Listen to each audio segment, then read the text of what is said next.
everyone. Shout out to Dr. Wendy Osefo for choosing chaos with them room assignments. We love a good organized chaos. Karen and Jackie in the same villa is hilarious.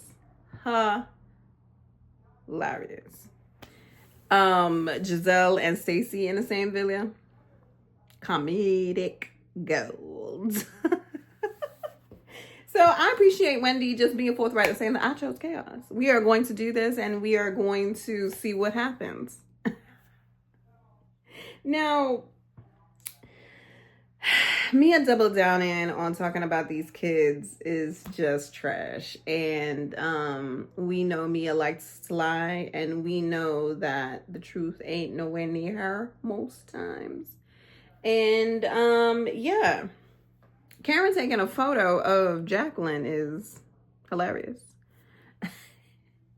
And Ashley looking at the camera and saying that it was all right just proves that Karen is above the hate. Though she's filing a complaint against Jackie for coming to her house with those lame, I want to be relevant and want to be seen balloons. Because you mad you wasn't in the scene. And we know that Mia gave you the information. We know, Mia, you chose Jacqueline to be your minion or your spokesperson, just like Candace said. Like, Jackie is here because of Mia, and Jackie wants to stay here. And word on the street is she pregnant. So, I mean, good for you. Congratulations. So, God. So we got to go back to the second half of the Lagoon party, and we going to talk about how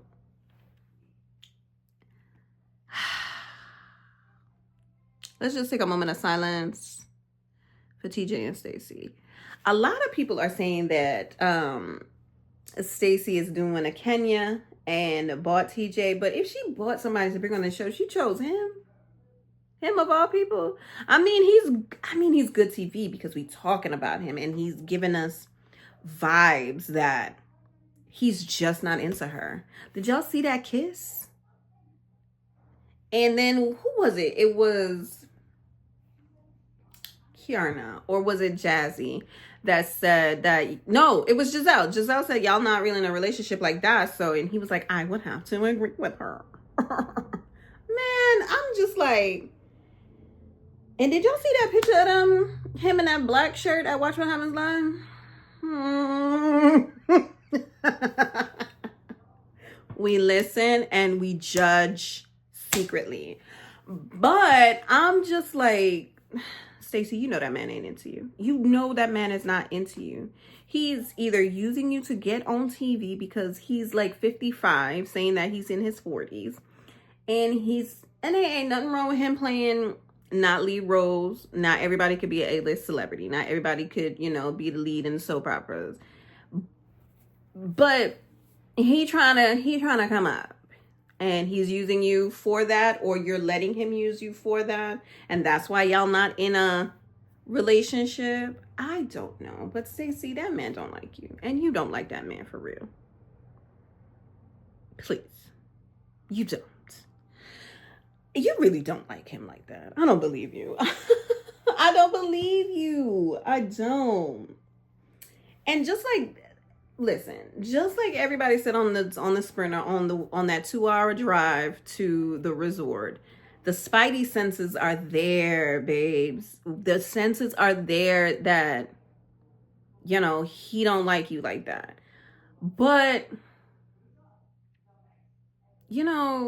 her in her confessional, that orange, beautiful situation, the makeup, the hair, that orange dress, gorge. However, her saying, you guys have a lot of opinions about my man. Why don't you guys find one to talk? Why don't you find your own to talk about? Okay. But he's not your man, Stacey. So, I mean, I'm sure you tried to, clock the T for them, but it didn't really land because TJ not your man. So, and he don't want to be. So, there's that. there is that. So we're going to talk about, and I'm going to, you know how I skip and jump and roll around. But I'm only going to talk about the scenes that I feel are relevant. Where's Jazzy? Can somebody tell me where's Jazzy? Where is she? Why is she not there? Somebody, this is what I'm saying. When you watch these shows and you think about the behind the scenes, why is she not there? She a friend of, just like Jacqueline. So why is she not there? Are we gonna get that information as to why she not on this trip? We gonna leave that right there. So they take this 18-hour ride to the resort. They arrived. Everything is Wendy chose chaos in the room assignments. Everybody's found their spots. The morning comes. They go do activities. Wendy give out the gifts. And they're going to dinner. Right? They're going to dinner. Brings up the fact that Mia brought up her kids and what they was sneaking doing, like most kids do, male or female, sneaking same or opposite sex into the house when their parents gone, or having a party or a get-together at the house when your parents are gone. Like, kids sneak. We don't want them to sneak. We sneaked. As millennials, we snuck around. But it's kind of like she said, it's par for course. And I really don't like that, but it is, unfortunately. So at least they wasn't out there like you selling steak and a G-string. Like, come on. And then it come to find out you call them girls whores. Like, what? And doubled down. Now what? We all know that Giselle and Wendy made up for performance's sake. Do we not? We do understand this. Let's all collectively understand that they made up for performance sake. Because remember when I said, I do not remember any apologies that was on the table, and her little snide remark about there's no isms gonna be talked about. So we all know that Giselle is the same, and she's just trying to be demure about it because she don't got her sidekick. So, okay. Now, Giselle being upset, or not even upset, bothered by what Mia said about her daughters, brought it up in a very calm manner because she considers Mia her friend, and she wants to tell her that I didn't like what you said, and I'm going to slap you on the wrist because you are talking about my daughters. And I appreciate Wendy, and I'm sure there was more to be seen. She's saying that you assuming that us making a face was about your kids, and you had all the vigor and all the everything about what you thought went down because you were speaking about your kids, but your friend, go back to the fact that even before that, Mia threw stuff in that woman's face and you was like, I didn't care because I didn't like her.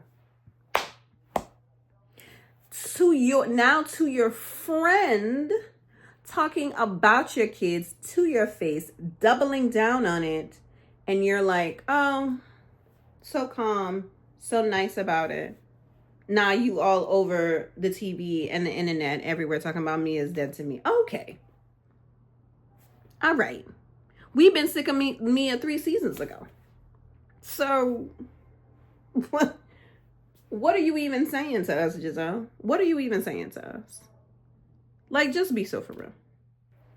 Now we're going to talk about Try Hard Jacqueline at this dinner table where Karen talking about pressing charges on people. You need to worry about your own charges, babe. Because we in January 2025. Happy New Year, by the way. And, yeah, you about to be sentenced in a little bit. So you need to, at that moment when this was filmed last year, you should have been worrying about that trial and that video that you tried to suppress. Go watch it. I got it on my channel because she was a mess. So with that being said, she's talking about putting a claim to press charges to Jacqueline. You're not doing that. You're just saying that just to say it because Jacqueline probably spoke some truth about you calling her inebriated, like every other person has said that on this show. So, okay, Karen. Everybody are hypocrites, Ashley. So, please, you are the biggest one. So, please be quiet. And the fact that you like the Dollar General Jack Harlow is very... It tracks. It tracks. It tracks, Ashley. Jesus. Oh, Lord. Anyway. Ashley. Oh, Ashley. Anyway, we all know that Karen ain't gonna press no charges against Jacqueline because she got more fish to fry than to worry about Jacqueline and these relevancy balloons. Now, Jacqueline's at the table talking about, if you didn't receive my message, I came there in, solidarity and coming to tell you that blah, blah, blah, that you should release these 8 citations that you have, blah, blah, blah. Jacqueline, don't nobody believe you, and you are struggling and striving and scrimping and scramping to get airtime, and it's annoying. It's annoying. You're unnecessary.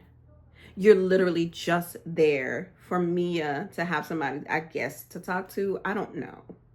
Because none of these women take Mia seriously. They all know that she lies. They all know that she exaggerates. She just wants to be on TV. Mia does any and everything, whether it's true or not, to be relevant on this show. Now, in the beginning, Mia was fun. Like, her little quips and her little lies that we all knew were lies. It was funny at first. Now with this 3-parent household and these 2 kids that you show us, because you do have a third, it's too much. When family comes into it, it's a lot. And I don't like it. Especially with the babies. You got these babies on this TV. You got your little daughter talking about she don't want you to marry Ink. And now come to find out you and Ink ain't even together now. Now you and Gordon trying to co-parent together. Girl, it's just too much. Again, I'm not a doctor. I'm not a professional. But it seems that any time that Gordon does something that she doesn't like, she blames it on him being manic. Like, are we sure that he has been diagnosed? She don't got to prove nothing to us. We are always going to be spectators in the sport of reality TV. Something just ain't right in the spaghetti salad. And I'm going to leave that there. I'm just going to leave that there. And the dinner it brought out a lot. And that little dancing with the devil, very fitting for this dinner. And now when you talk about Toya and Married to Medicine calling everybody fake, Potomac at this dinner, everybody was fake. Everybody was fake. Because Giselle, why are you talking to Mia about your kids, your daughters, and what she said? And she's talking about, oh, you guys trying to portray that you guys got a perfect life on social media, and then when I do it, you guys got a problem. No, Mia, that's not what the point is. The point is that you're coming to us and telling us that things are this way, and then the next day, you giving us an edited version on Instagram. Like, what's really going on? We don't really know. No one really knows what's really going on. And then you're trying to say that you're trying to be transparent and you want people to help you, but you be lying. So there's that. I want to understand, and we're going to, because when I say I talk about me, I be going forever because it's just like, girl, there's so many questions and never any answers. I wish this season or the next, if Dr. Wendy comes back, I want to know why the families don't talk. Is it just her mom? Is it her mom's fault? A lot of people saying it's her mom's fault. Probably is, because her mama ain't no joke. Like, I don't know. Her mother is something else. But not see the kids, though? Is it that it was that bad that you don't want to see the kids?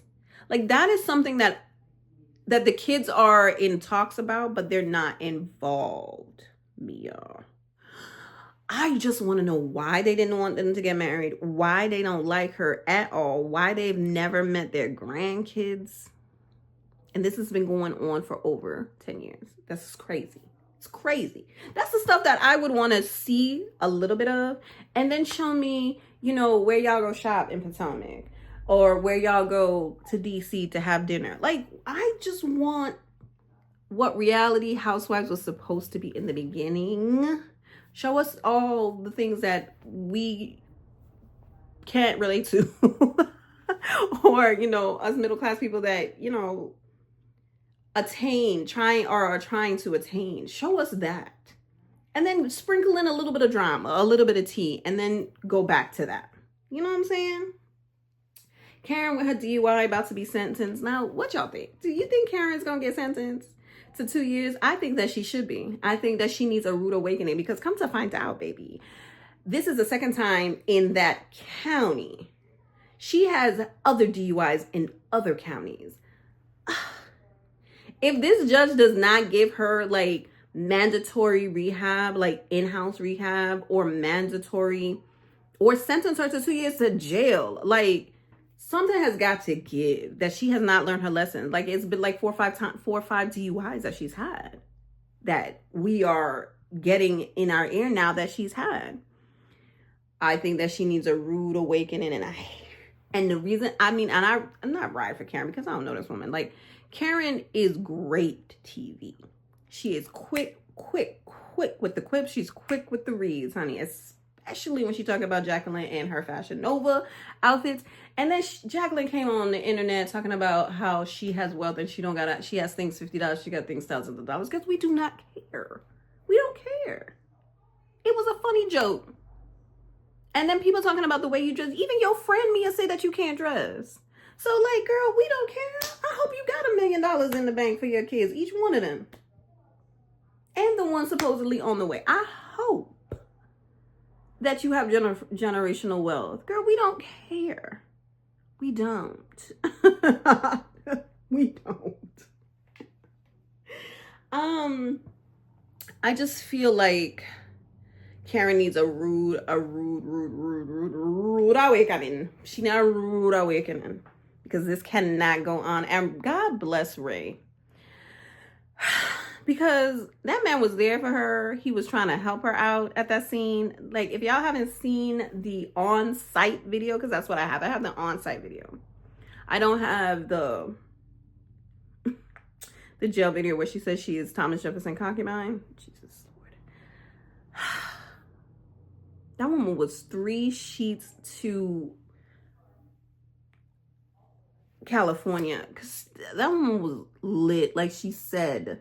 And that's why she wanted to suppress that video. Like, I don't know why she thought that video was going to get suppressed. I just don't understand why a judge would say. I think she thought she was like, you know, I'm Karen Huger, please do this for me. Maybe there's some judges that did that. This judge was like, nah, boss. We gonna see it, and it's gonna be public knowledge, and everybody's gonna see it. And that we saw. And it was not a good look, Karen. It's not a good look. And your wig, baby. Ain't that the same wig that was sliding off at the barbecue in season 3? Jesus. Anyway, I digress, as I normally do. I just want to say that where is Jassy? Where is she? Stacey, TJ don't like you. You don't like TJ. And in the beginning, I was defending you, saying that I don't think she bought him. That she's not like Kenya buying a man to be on the TV. Like, she don't gotta do that. But a lot of people are saying that's kind of like putting a little bug in my ear, saying that when they tested her, she was still married and not going through the divorce yet. So maybe they thought that her and her husband, which is up to do, of course, because he's been hiding money, rich German. So maybe that's why she was like, oh, let me get TJ on here because he cool or whatever, and I know him, and let's see if he could get, you know, a recurring role on General Hospital. I don't know. It's plausible. But the more and more I watch the two of them together, it seems like the both of them are not into each other, to be honest with you. Stacey is a great actress. Stacey is funny, by the way, and she is a great addition, and I hope she comes back next season. But don't bring TJ. We don't want to see him. We don't want to see him. It's giving forced. It's giving that. In the beginning, I thought that you were into him more than he was into you, which still may be the case. But there's just so many variables that can just be happening in your relationship, non-relationship, best friend situation. And yeah, we don't want that for you. We don't want that for you. Wendy is giving very much comic relief. She don't really got no storyline other than, you know, her trying to get her and Eddie's family together. She said hi and a hog on Happy Eddie and his lawyer money, and she could quit her job and she don't gotta do nothing else. Because is she still selling her candles? I don't know. I ain't never bought none. But she is comic relief. Wendy has always been comic relief for me, and she's always come with the truth. Now, can she be shady? Can she be conniving? Of course she can. Of course. But so is everybody else. You see how I talk about Ashley? For real. There's a reason. Mm-hmm. Yeah. Yeah, I just feel like these ladies are so fun to watch. It's so comical to watch them, especially when there's so much things going on behind the scenes. It's just like you looking at them and be like, girl, that's not a good look. That's not what you said the other day. That's not what's really going on. Like, it's so much going on. And where is Jessie? Anyway, tell me what y'all thought about, because I watched this episode like before 2024. 2024 came and gave us their gift of new and replenished life. Clean slate for 365 days of the mess. January is going to be a rough month after the 20th. So, you know, we're going to do what we do, and we're going to still move on, and we're going to still live our lives, hopefully, in a free country. But, yeah. Where's Jessie, y'all? Where's she at? Anyway, like, comment, subscribe, and join the conversation and the manhunt for Jessie. Please. Can we find her? Can somebody show us where she at? Yeah, I love these ladies. I really do enjoy watching them. It's just, they bother me with the things that they do, and I love to talk about it with you guys. So